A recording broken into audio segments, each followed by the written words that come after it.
The 401k is an effective and easy option for someone concerned about keeping up their finances as they get older. In the United States, 6 million adults 65 and older live below the poverty line, and some will never be able to afford to retire. You don't want to be one of them. I'm going to show you how leveraging how a 401k works can be easy and effective in maximizing your savings while keeping it simple. And that's going to include a set of easy to follow action steps so you don't have to worry about forgetting anything. I'll also cover a way to get free money from your employer for your retirement, as well as a way not to have to pay taxes on the money you pull out of your retirement account. So stay tuned. Hi, I'm Eric, and I grew up in a low-income household. When I was in my late 20s, I made being able to retire a priority, and the earlier the better. While I had ups and downs both personally and professionally, getting out of the rat race with enough time to do what I wanted and enjoy life stayed a priority.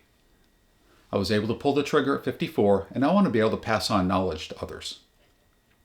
When we were younger, a lot of us thought we'd live life to its fullest and flame out early. I won't make it to 50, never mind 65, so why save? Was common to hear in our youth.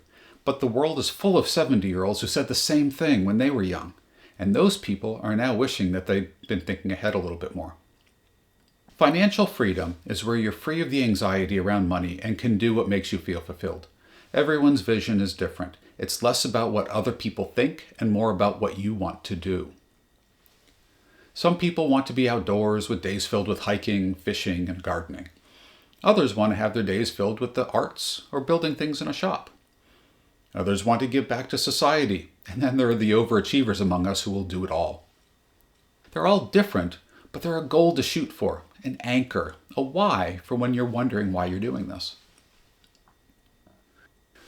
A lot of people think they'll be just fine living off of Social Security, but in 2024, the median Social Security check, and remember that median means that half will be above and half below, the median check is $1,827 per month, or around $22,000 per year. This may work if your home is paid off and you don't have many demands, but $1,827 is the middle, so half is going to be under that. 1 in 10 recipients only get around $900 a month, and if you're young, that assumes Social Security will still be the same when you retire. Some people learn by watching, others learn best by practicing, and then there's a few of us that just have to pee on the electric fence ourselves. I'm going to guess that you're the type of person who prefers to learn from the mistakes of others rather than make the same mistake yourself. I can guarantee that the future you will thank you for taking action rather than wishing. 16% of adults have no retirement savings, and of those that do, the median amount, remember median, half above, half below, the median amount is $87,000. If you're already not going to get much from Social Security, and you're looking at 15 to 20 more years to live, $87,000 is not going to go very far. The 401k is a great way for you to save and stay in front of the pack. So we'll talk about some specifics about how to get some free money from your employer in just a minute. But first, what is a 401k? The 401k is a special kind of savings plan designed for retirement. It's called 401k because that's the part of the tax code that explains it. Here's how it works. You agree to put some of the money that you earn from your job into this plan that your employer offers. The money is taken directly out of your paycheck before you see it, so you don't have to worry about it being spent on something you'll later decide wasn't worth it. You normally pay taxes on the money you earn, but with a 401k, the money you contribute is taken out before taxes are calculated. In addition to not being taxed when you contribute, the money also grows tax-free until you withdraw it in retirement. And when you put money into a 401k, that money is invested. That means that the money is used to buy things like stocks, bonds, or other investments. These investments, hopefully, they typically increase in value over time, which means your money typically grows. The idea is that by the time you retire, your 401k will have grown into a large sum of money that you can use to live on when you're no longer working. Now, while that's a classic 401k, there's also something called a Roth 401k. The big difference between the two is when the money gets taxed. So with a normal 401k, money goes in tax-free and compounds over the years tax-free, but when you need it, you pay income tax as you withdraw it. With a Roth, you pay taxes on the income when you contribute, but from that point on, you don't pay federal taxes on it. So in the future, whether it's grown $1,000 or $1,000,000, the Roth is income tax free. The difference between the two means that you have options based upon your current tax rate. For instance, if you're just starting your career and you're in a lower tax bracket now, paying taxes on your contribution might make more sense because you could be in a higher tax bracket when you retire. One of the best things about a 401k is that many employers will also contribute to it. This is called an employer match, and here's how it works. If you agree to put part of your paycheck into your 401k, your employer will also put some money in as well. For instance, your employer might say that they'll match 50% of every dollar that you put in, up to a certain percentage of your salary. If you put in $100, they'll put in $50. This is like free money that helps your savings grow even faster. And there are employers that will contribute a certain percentage of your pay, regardless of whether you contributed anything yourself. Sometimes this is known as a profit-sharing plan. We'll get to some suggestions and red flags around actually investing in just a minute. But first, if you're finding this information useful, feel free to tap the subscribe button to stay up to date with new videos.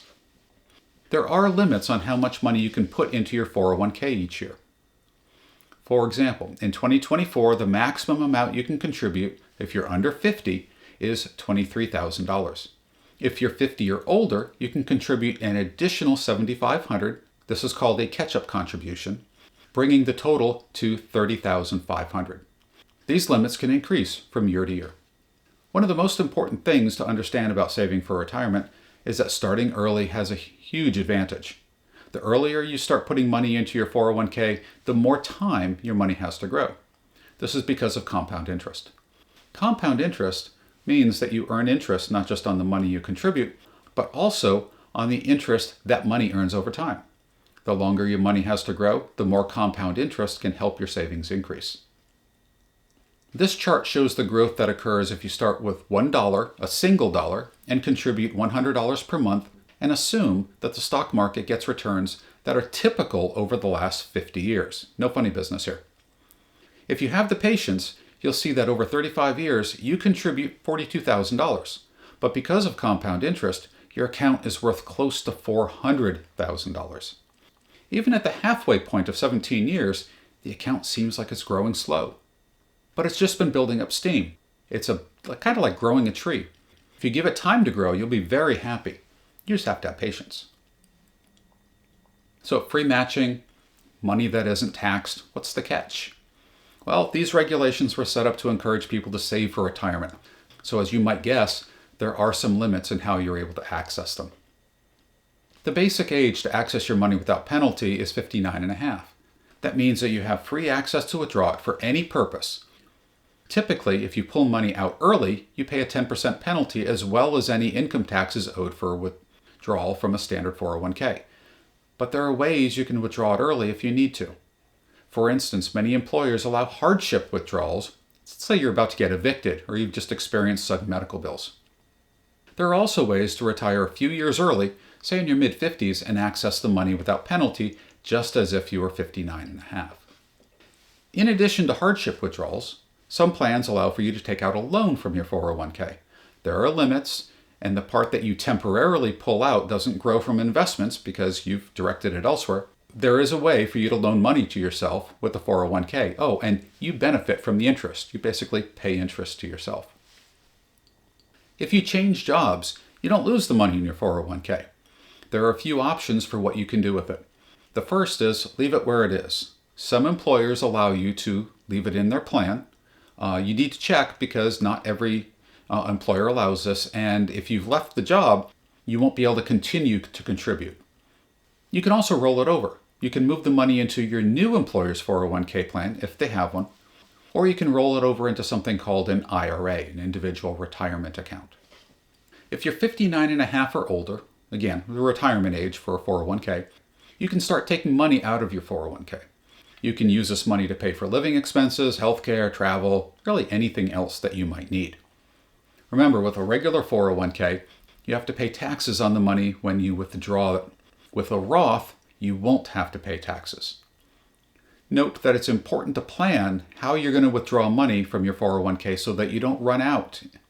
If you're planning on 15 to 20 years, you don't want to pull half of it out the first year. So don't withdraw too much, too fast, and run out. Nor do you want to sit on it like a dragon on a hoard. While some people want to leave, hefty inheritances to their children, no points are given for accidentally dying with the biggest pile. My view is you worked for it. Enjoy it while you can. There were people who wanted to leave their savings in the 401k, but since you hadn't paid income tax on it yet, the government does eventually want its share. When you reach age 73, you're required to start taking out a certain amount each year. This is called a required minimum distribution, or an RMD. Before we get into some gotchas and red flags to remain aware of, let's talk about the actual investing part. While some 401k plans allow for you to pick individual stocks, most plans take a lot of the complexity out of investing by limiting your options to things that might seem a little boring. The reason they do this is because, by law, the employer is required to provide quote-unquote prudent options. The word prudent is important, and it's a lot easier to defend some investments as prudent than, say, an investment in crypto, and sometimes they might have to defend this in a court of law. So what kind of investment should you look for? First, let me say that this is education, not specific investment advice. You typically have two options. The first is a target date fund, which is also sometimes known as a life cycle fund. This combination of stocks and bonds these fund types are built around is based on what is prudent for someone to invest in based upon when they expect to retire.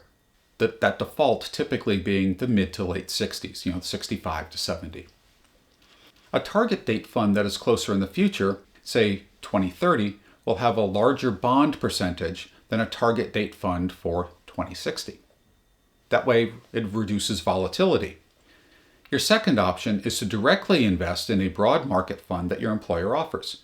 These are often known as broad market exchange traded funds, sometimes known as ETFs, or broad market mutual funds. The key is the broad market part. Investing in one takes the volatility out of buying a single stock, and it replicates the stock market as a whole, or at least a significant chunk of it. Buying a single stock is like buying a single type of fruit for a party. Let's say you're throwing a party, 20 people are going to show up, and all you buy is Honeycrisp apples. Maybe people love it, maybe not, but your risk of failure is higher with only a single option for people to eat. A broad market fund would be like buying a little of each type of fruit, including watermelon, strawberries, and dragon fruit.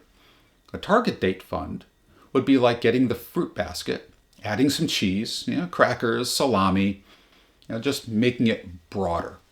The term for this in the finance world is diversification. You are diversifying your asset basket.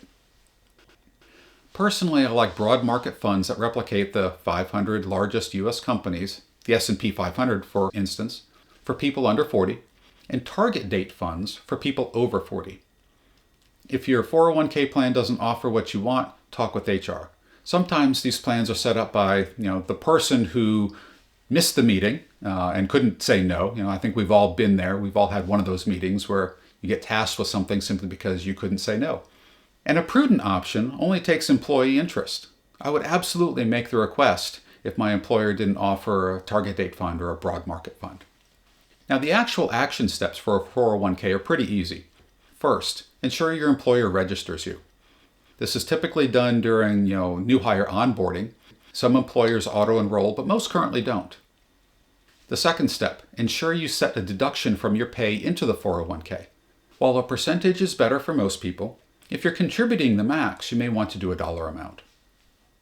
Third, ensure that you select funds for your money to go into. Failure to do so means that your money is going to go into the default investment, which may be low-yield government bonds. Now, there are a few gotchas that are easy to avoid once you know what to look for. But first, if you've made it to this point, I'd appreciate it if you could tap the like button. It'll help ensure that other people get recommended this video. The first gotcha, get the match. As I mentioned earlier, many employers will match some of the money you contribute, and that this is like free money.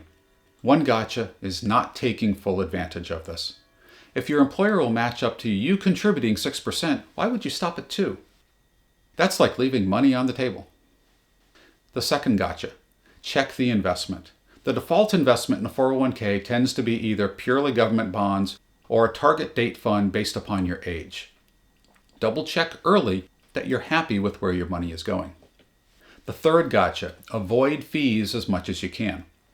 Now, the investment advisors who do the actual work of managing a 401k charge a fee for their service. Each option you have in your 401k should list the fee associated with it, and it'll be listed as an annual percentage of the money that you have invested. Some fees will be under 0.2%, while some will be over 1%. And these fees are per year, so larger fees will certainly add up over time. If you have $10,000 in your 401k, and the fee of the fund you're invested in is 0.7%, you're going to pay $70 from your 401k account every single year. This is in addition to any earnings or losses the account has. The larger the fee, the larger your expense. Naturally, the lower the fee, the better. And to make it more confusing, sometimes a one-time fee is called a load. And you can have both loads and fees. The thing you need to remember is that fees and loads are both expenses and that you should be sure to consider them when deciding where to put money in your 401k and minimize them as much as possible. The fourth and by far the biggest gotcha, don't spend it early. The last gotcha tends to be when someone withdraws their 401k when they leave an employer. Too many people have a check made out to them and then they treat it as a windfall, buying stuff or going on a vacation. When someone does this, not only are they delivering a clothesline to their retirement chances, but in addition to any taxes owed, they will pay an extra 10% penalty to the IRS. If you actually plan to spend it when you leave your job, just avoid the penalty by not putting it into the 401k in the first place. If you leave a job, instead roll that money into an IRA. No penalty and your retirement will thank you. And if you're interested in retiring while you're young enough to enjoy the time, you might find this next video about retiring early to be of interest.